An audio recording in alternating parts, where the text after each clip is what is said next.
오늘 봉독한 이 말씀을 보면 우리 열왕기하 7장 11절로 18절 말씀을 보면 본문은 솔로몬이 성전과 또 왕궁과 이 모든 것을 다 이루고 난 후에 하나님이 밤에 솔로몬에게 나타나서 하신 이 말씀입니다. 밤에 여호와께서 솔로몬에게 나타나사 그에게 이르시되 내가 이미 내 기도를 듣고 이곳을 택하여 내게 제사하는 성전을 삼았다.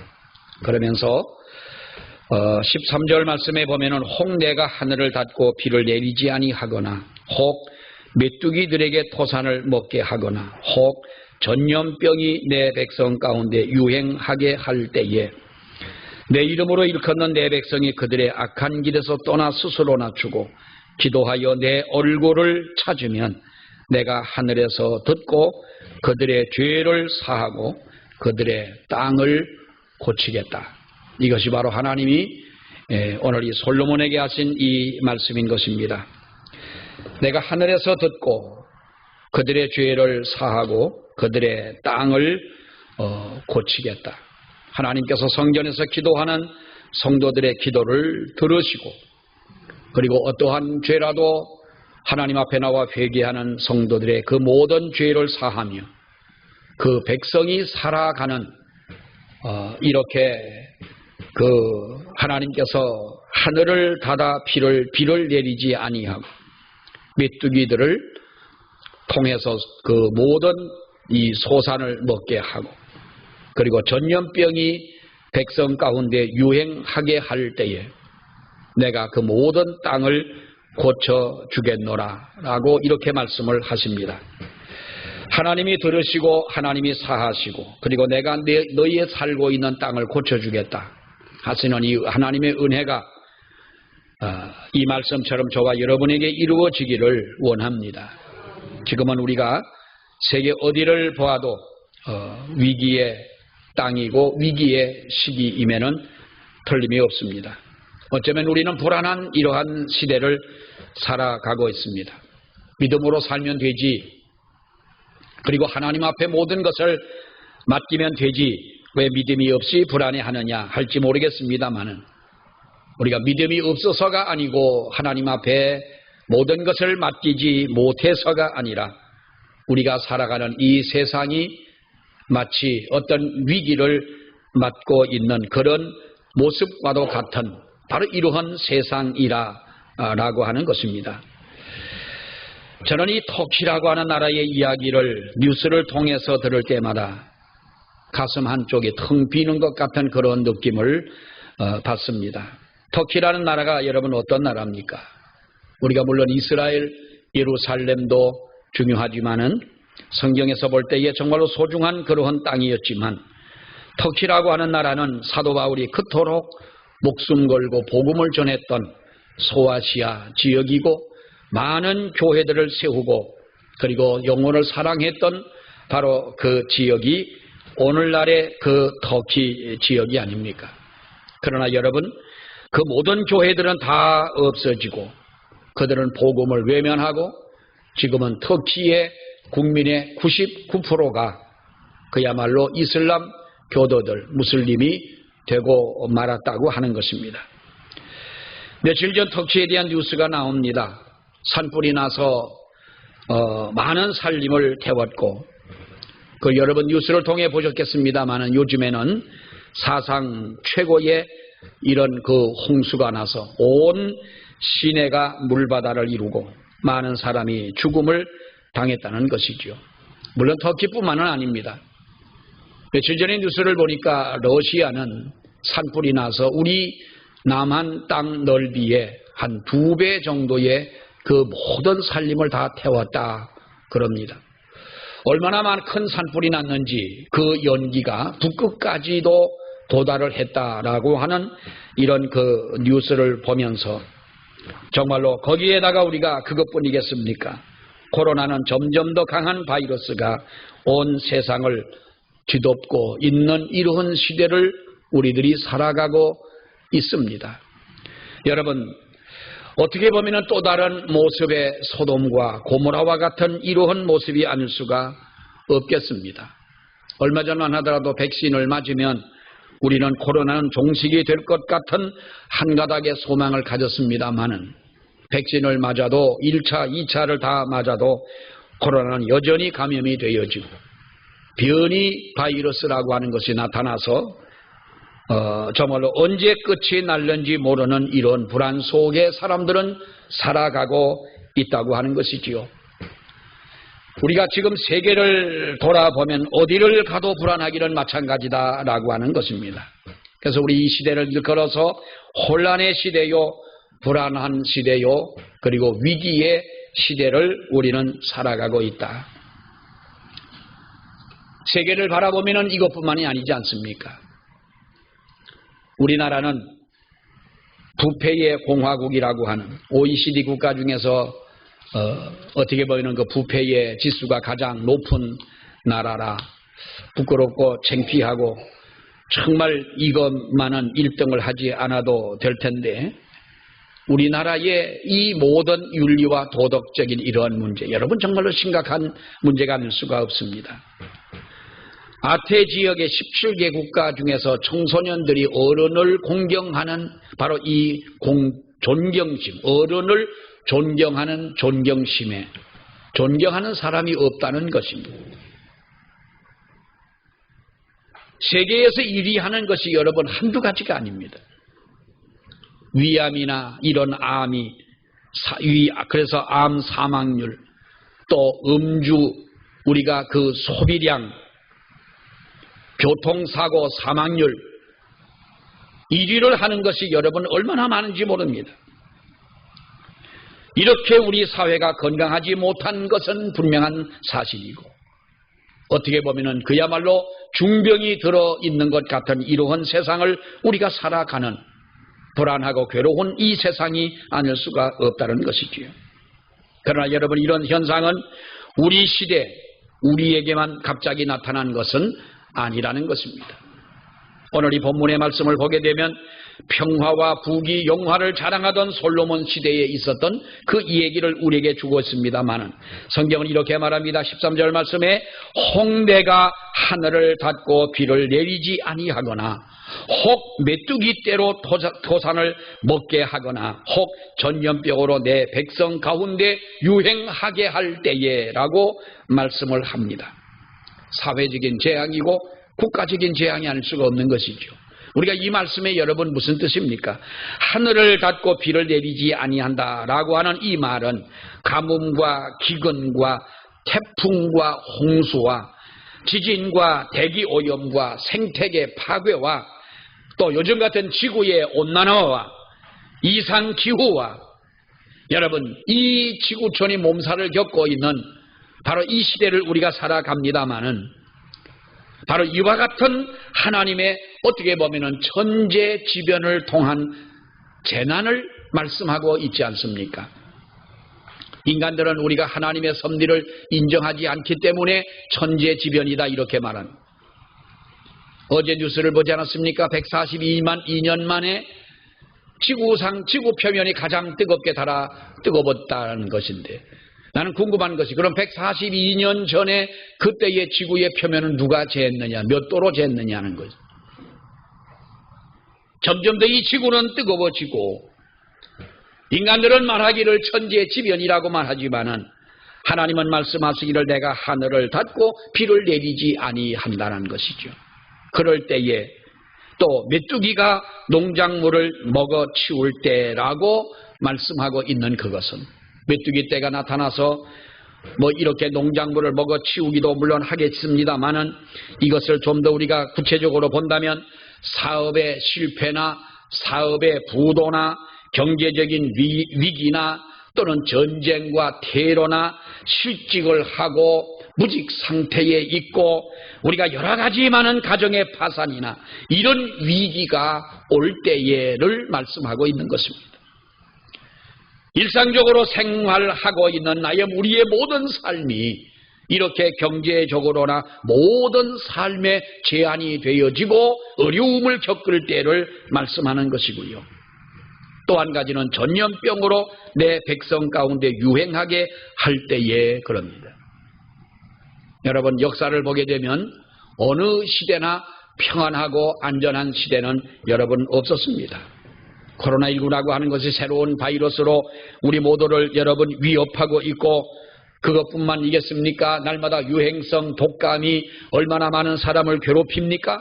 각종 변종의 유행병들, 이름 모를 질병과 크고 작은 사고와 가정의 파탄과 사회적인 사고, 이렇게 이런 모든 것들이 발생하는 것, 이것이 바로 하나님께서 말씀하고 있는 이 하늘을 닫아 비를 내리지 아니하며 메뚜기를 통하여 농작물을 먹어치우고 전염병으로 내 백성 가운데 유행하게 할 때에라고 말씀을 합니다. 솔로몬 시대에도 그랬다는 것입니다. 여러분, 이것이 그 시대뿐만 아니라 지금 우리가 살고 있는 오늘날의 우리의 얘기며, 아니면 어느 시대나 마찬가지로 상황은 비슷한 이러한 분위기 속에서 인간은 살아간다고 하는 것입니다.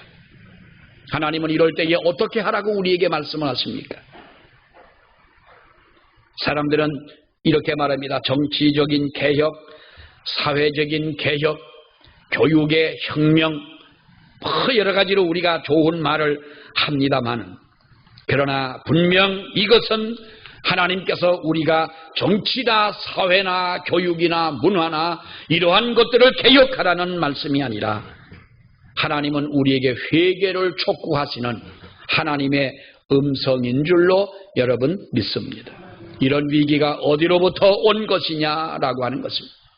이러한 위기가 어디서부터 왔느냐? 여러분, 성경을 보세요. 에덴 동산에서 인간이 범죄했을 때 땅은 가시와 엉겅퀴를 냈다고 말씀을 합니다. 그리고 최초에 가인과 아벨이 아담과 하와에게서 세상에 태어나 여러분 형제가 하나님 앞에 제사를 지내다가 최초의 형이 동생을 돌로 쳐 죽이는 이런 살인 사건을 저질렀을 때 땅이 그 입을 벌려 피를 토한다는 여러분 이런 말씀이 있습니다. 그때에 땅이 하나님 앞에 저주를 받았습니다. 저주받은 땅에 농사를 해서 농사가 잘 될 리가 없습니다. 저주받은 경제 토양에서 사업을 한들 여러분 사업이 잘 될 리가 없다고 하는 것입니다. 이것은 기술의 문제도 제도의 문제가 아니라는 것이지요. 정치적으로, 경제적으로, 문화적으로 어려움이 있다. 그러면 대통령 제대로 뽑으면 되겠느냐? 대통령을 10번을 바꾸어도 여러분 마찬가지라고 하는 것입니다.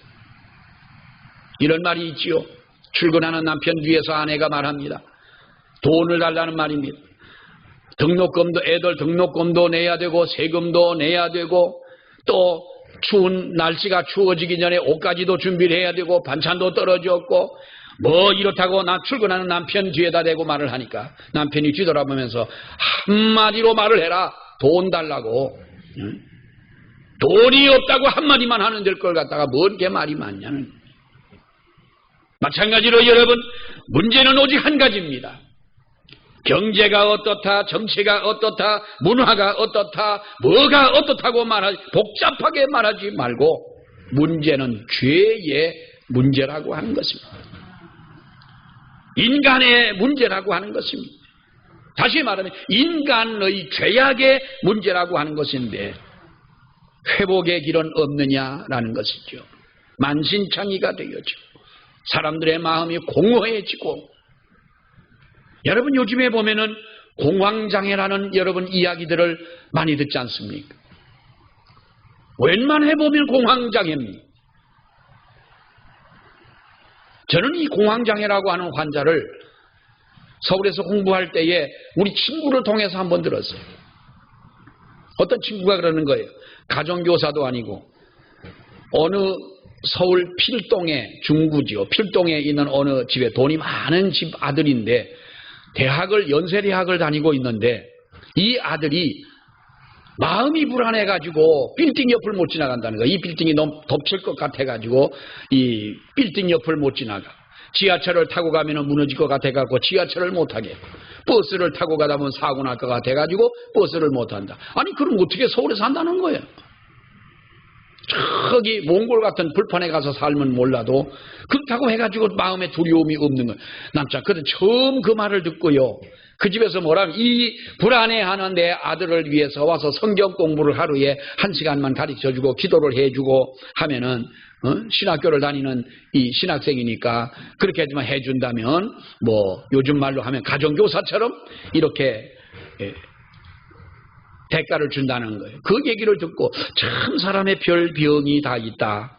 요즘은 여러분 그것이 너무나 흔한 것 아닙니까? 왜 이렇게 우리들의 마음이 공허해졌느냐 하는 거예요. 왜 이렇게 이 세상이 복잡하냐는 거예요. 여러분, 하나님은 천지우주 만물을 창조하시고 그 가운데에 인간을 지으시고 인간에게 복을 한없는 복을 내려주셨습니다. 그 복이 무슨 복입니까? 너희는 생육하고 번성하라, 땅에 충만하라, 땅을 다스리라, 땅을 정복하라. 여러분 이것은 엄청난 축복입니다. 근데 우리가 지금 땅을 정복했습니까? 땅을 다스립니까? 이 땅에 우리의 영향력이 충만합니까? 이 말은 생육하고 번성하라는 말은 애만 많이 나라는 말이 아니. 사도 바울은 하나님의 복음을 전해서 예수를 믿고 회개하고 돌아오는 그 모든 자들을 자기의 영적인 자녀라고 말을 했어. 이것도 번성하고 생육하고 번성하는 것입니다. 그러나 여러분, 생육하고 번성하고 땅을 정복하고 땅을 충만하고 다스리고 하라고 하는 이것은 인간이 하나님과의 올바른 관계가 형성이 되어졌을 때에만이 누릴 수 있는 나의 몫이라고 하는 거예요. 아무 때나 이렇게 이 복을 준다는 것은 여러분 아니지요. 인간 존재가 하나님과의 관계가 파괴가 되어지고 난 다음에 할 수 있는 것이 여러분 뭐가 있겠습니까? 사람들이 질병을 물리칠 힘이 있습니까? 참 우리가 보면은요, 이 코로나를 통해서 각자의 개인도 물론 그렇겠습니다만은 그 방역 당국에 있는 분들도 보면 참 애를 많이 쓰는 것 같아요. 얼마나 힘들겠어요. 우리나라의 한 7, 80%만 70% 정도만 백신을 맞게 되면은 사회적 단체적인 어떤 면역력이 생겨가지고 코로나쯤은 우리가 그래도 수그러들 것이라고 생각을 했는데 아니 어디서 뚱딴지 같은 말이죠. 변이 이 바이러스가 델타 바이러스가 나와가지고 전파력이 2.7배니 3배니 해가지고 이런 것들이 또 나오니 하나를 잡아놓으면은 좀 더 뭔가가 이 결과에 만족을 해야 될 텐데 그렇지를 못하다는 거예요. 질병을 이길 수 있는 힘이 없습니다. 하나님과의 관계의 형성이 되지 않았을 때는 사업도 일으킬 만한 힘이 없는 것입니다. 여러분 바른 정치권들을 뽑아 놓는다 할지라도 그 바른 정치권을 뽑을 수 있는 안목조차도 우리에게는 없는 것이고요. 바른 정치권을 뽑아 놓은들 여러분 바른 정책을 하고 바른 정치를 할 수가 있겠느냐는 거예요. 우리들에게는 그래서 이 안목이 필요한 거예요. 여러분 아르헨티나라고 하는 나라는 여러분 잘 아실 것입니다. 얼마 전에 아르헨티나에 두 부부 대통령이 있었습니다. 남편이 대통령이 되고 그 다음에 부인이 대통령이 됐는데 후안 페론이라고 하는 대통령이 됐고 그리고 그의 뒤를 이어가지고 그의 아내인 에바 페론이 대통령을 합니다. 그들이 집권을 위해서 포퓰리즘 정책을 썼습니다. 백성들에게 다 어렵다고 돈을 나누어줬습니다. 돈을 나누어주고 물푸듯이 돈을 썼습니다. 아르헨티나라고 하는 나라는 여러분 자원이 풍부한 나라입니다.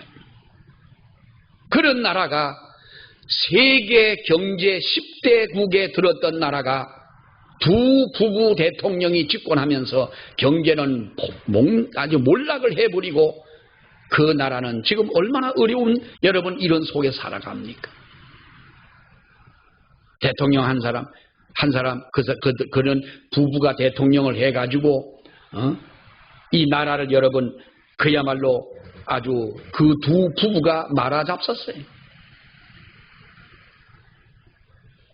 우리나라도 여러분 걱정입니다. 대통령은 대통령대로, 국무총리는 국무총리대로, 경기도지사는 도지사대로, 어느 또 지방 이 단체 지방자치제는 또 그들 나름대로 국민들에게 그 말은 물론 그렇습니다. 코로나로 인하여 어려움을 겪고 있고 또 시리에 빠지고 이 중소기업을 하는 사람들이 이 소상공인들이 어려움을 겪으니까 우리가 도와주자. 어디 가다 보니까 프랑카디 그 현수막에 이 소상공인들을 위해서 50만 원을 준다는 거예요. 50만 원을. 가만히 생각해 보면 고맙기가 그지없지요. 누구 말 마다나 땅 천기를 파보십시오.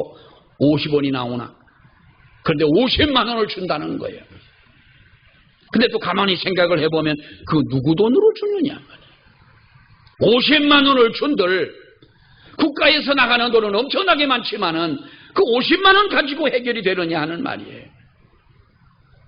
여러분, 올해 상반기 국세 수입이 전년 대비 48조 8천억이 증가가 됐습니다. 우리나라에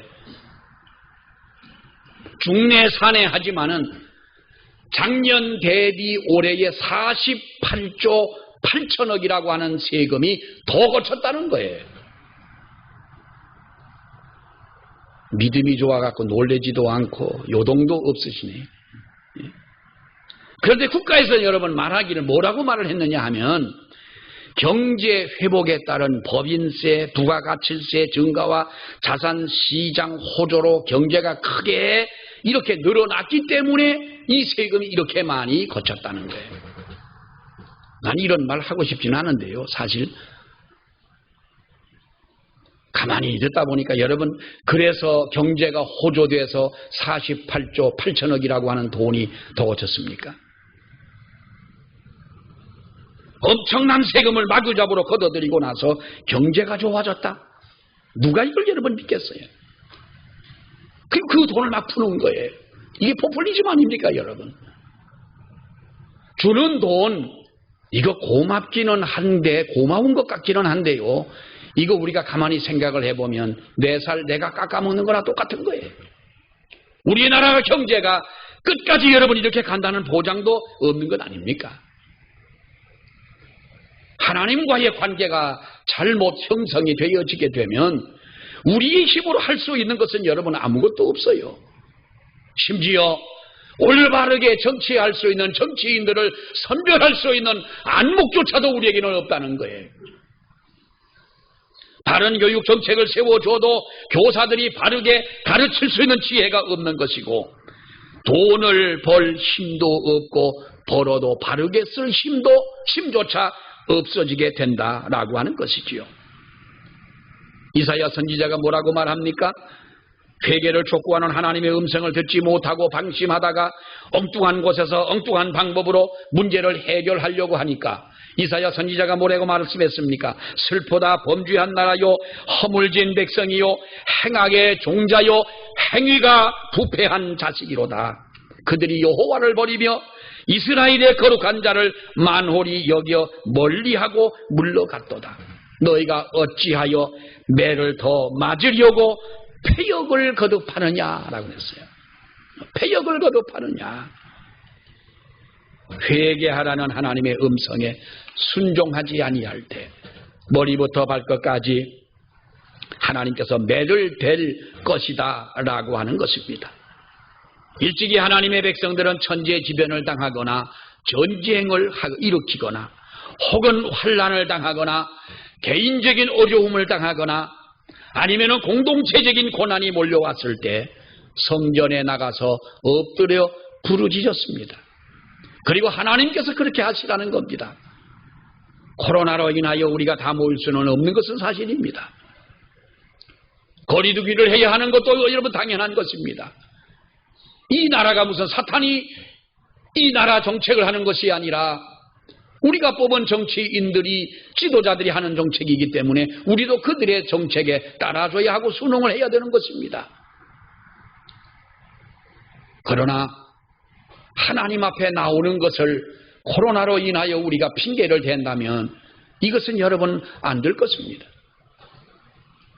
저는 작년에 처음 코로나가 터져서 이런 공무원들이 나와가지고 감시 아닌 감시를 하고 할 때에 그때 우리가 한 달인가 얼마를 주일 낮 예배만, 그것도 아주 소수의 방송 시스템만 움직일 수 있는 인원들만 나와라 해가지고 나왔습니다. 오전 예배만 드리고 끝났습니다. 한 2주간 정도는 편한 것 같더라고요. 오전 예배만 놓고 몇 사람만 앉혀놓고 유튜브로 방송 나가긴 나가지만은 참 편한 것 같은 느낌이 들었는데 2주 지나거나 3주째 4주째 될 때는 이거는 아니다. 그래 그랬지 않습니까? 예배는 드리겠다. 새벽 예배든 수요 예배든 예배는 드리겠다. 나올 수 있는 분은 나와라. 여러분, 하나님 앞에 나와 회개하고 엎드려 기도해야 될 줄로 믿습니다. 누가 먼저 해야 되느냐라는 것입니다. 오늘 14절 말씀에 보면은 내 이름으로 일컫는 내 백성이 그 악한 길에서 떠나 스스로 낮추고 기도하여 내 얼굴을 찾으면 내가 하늘에서 듣고 그들의 죄를 사하고 그 땅을 고쳐주겠다. 누가 먼저 회개하고 어디서 기도를 해야 되느냐라는 것입니다. 나로부터 시작되어져야 돼요. 내가 먼저 하나님 앞에 깨끗하게 되어져야 되고 내가 먼저 하나님 앞에 정직하고 죄에서 떠나라라고 하는 것입니다. 15절 16절의 말씀을 보게 되면 성전을 가리키는 말이 여기 2절 안에 4번이나 반복이 됩니다. 이곳에서 이 성전을 여기에서 내가 여기에 있으리라 라고 하는 것입니다. 여러분 6장의 말씀을 보게 되면 성전을 향하여 성전을 건축을 하여라는 이 말이 여러 번 반복이 되어집니다. 무슨 얘기입니까? 하나님의 성전에서 하나님의 사람들이 그리스도인들이 먼저 회개하고 기도해야 한다라고 하는 것이죠. 내 눈과 내 마음과 내 모든 것이 이 성전을 주목하고 있겠다는 것입니다. 하나님은 국회나 청와대에 여러분 눈을 두지 않으십니다. 하나님은 대기업이나 좋은 대학에 하나님은 관심을 기울이지 않는 하나님이십니다. 성전에서 하나님의 교회에 하나님의 백성들에게 관심을 갖고 기다리신다는 겁니다. 소돔과 고모라가 멸망하는 여러분 그 뒷전에 하나님께서는 무엇을 바라보고 계십니까? 의인이 어디에 있느냐라고 하는 것이죠. 예수님께서 산 위에 올라가 예루살렘을 바라보시면서 우셨습니다. 예루살렘아 예루살렘아 내게서 파견된 자들을 돌로 치고 내가 보낸 선지자들을 죽이고 하면서 예루살렘을 향하여 암탉이 날개 아래 병아리를 모음같이 내가 너희를 품으려 한 적이 몇 번이더냐. 그러면서 예수님께서 여러분 어디를 가십니까? 예루살렘을 보고 우시던 주님은 예루살렘으로 가십니다. 사내들이라고 하는 것은 요즘 말로 하면은 국회나 같은 곳인데 하나님 예수님께서는 사내들인으로 가시지 않고 헤롯 왕궁으로 가신 것이 아니라 하나님 예루살렘 성전에 가셔서 장사하는 자들을 쫓아내고 돈 바꾸는 자들을 상을 뒤엎으시고 채찍으로 그들을 때리며 쫓아내셨습니다. 왜 그렇습니까? 예루살렘을 보시며 우셨다라고 하는 이 말, 그 시대를 살아가고 있는 모든 사람들이 타락하고 우상을 숭배하고 범죄하고 하나님을 떠난 이러한 상황 속에 하나님의 교회를 보니 더 기가 막힌 것입니다. 그러니까 먼저 변해야 하는 것은 예루살렘 성전이고 예수님이 말씀하지 않습니까? 뭐라고 했습니까? 내 집은 만민의 기도하는 집이라는 거예요. 언제나 기도 소리가 끊이지 말아야 하고 기도하는 성도가 엎드려 있는 곳이어야 하고 하나님과의 관계가 형성되어져야 되고 좋은 관계가 맺어지는 이런 관계가 끊이지 않는 것이 예루살렘 성전이 되어질 때 이 백성이 살고 이 나라가 산다는 겁니다. 우리나라가 이렇게 타락하게 된 것은 전교조를 우리가 뭐라고 말하고 여러분 우리가 어떠한 이런 모든 이 저항하는 사람들, 대적하는 사람들 이런 사람들에 대해서 우리가 뭐라고 말하기 전에 우리들은 너무나도 회개 없는 복음을 외쳐왔고 우리는 회개하지 않는 구원을 얻으려고 여러분 우리가 하나님 앞에 무임승차를 했고 회개 없이 살아온 것이 우리들이 얼마나 많은 세월 동안 회개 없이 살아왔습니까? 하나님의 교회가 하나님의 교회로서의 기능을 잃어버리고 믿는 성도들이 어떻게 보면 영적인 그 폼만 잡기에 급급했던 이 세월이 아니냐 하는 것입니다. 어느 시대나 그 시대의 정신과 영성의 뿌리는 하나님의 교회에 있는데 교회가 그 모든 것들을 우리들이 감당했느냐라는 것입니다.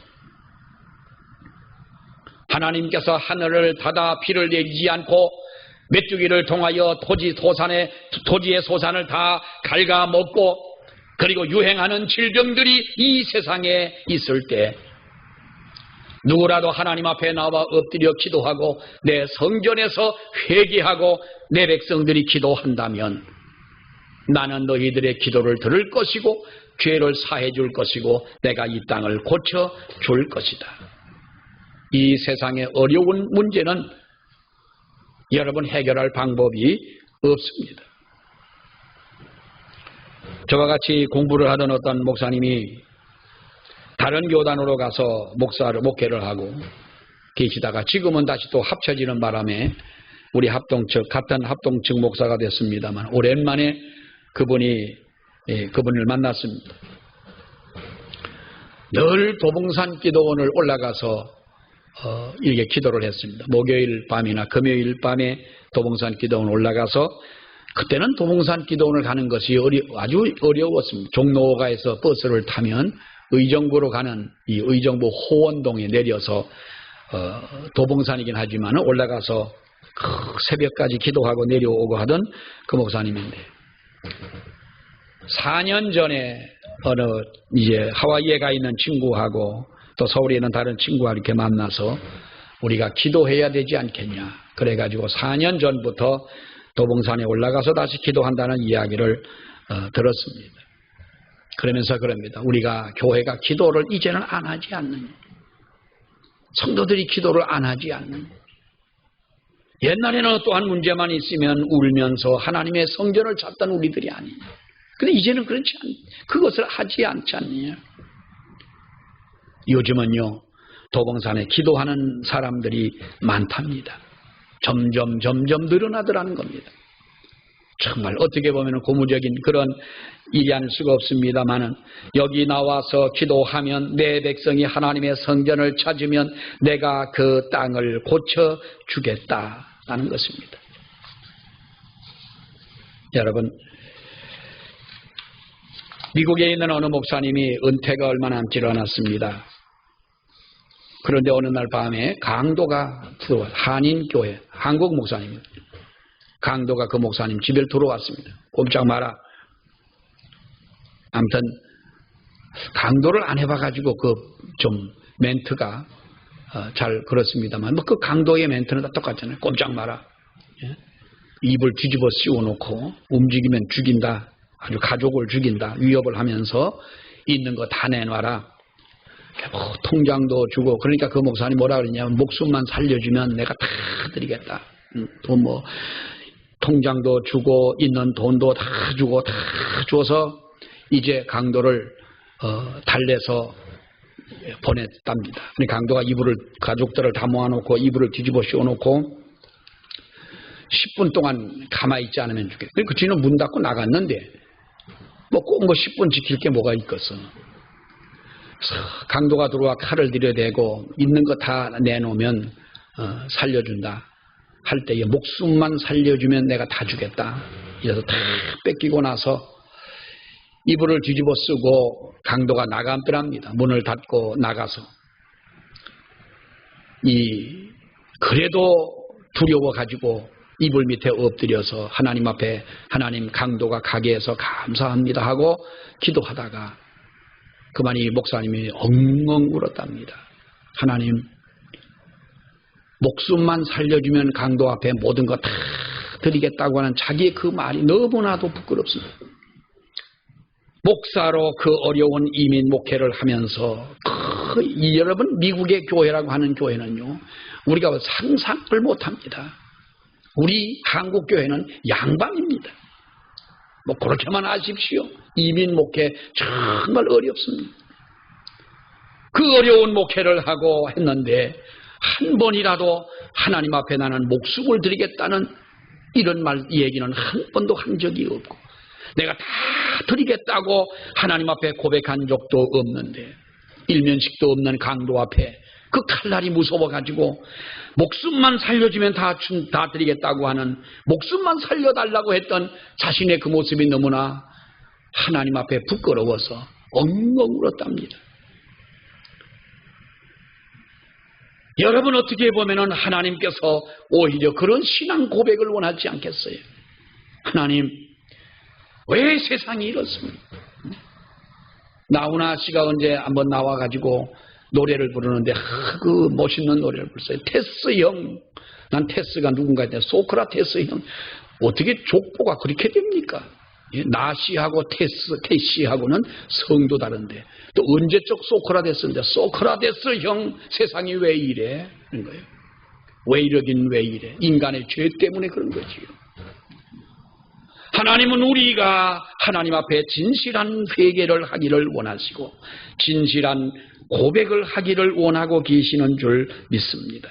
이 민족이 고쳐지는 모습, 한국 교회가 새롭게 고쳐지는 모습, 이전에 있었던 하나님의 교회의 큰 부흥의 역사가 다시 회복되는 그 모습, 성도들마다 예수 그리스도의 은혜로 충만한 그 모습, 이것이 회복되어진다면 내가 이 땅을 고쳐주겠다.